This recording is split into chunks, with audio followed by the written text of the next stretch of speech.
Hi everyone, today we will talk about how to fix Instagram quality 2023.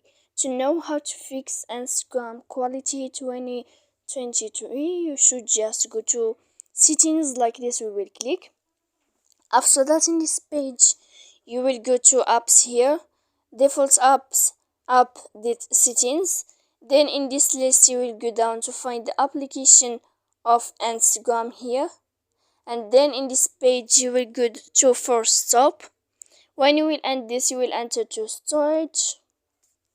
And here in this page, you will click clear cache.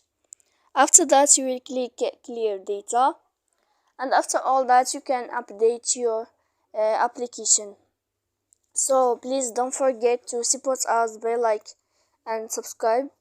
See you next time in another video, and thank you for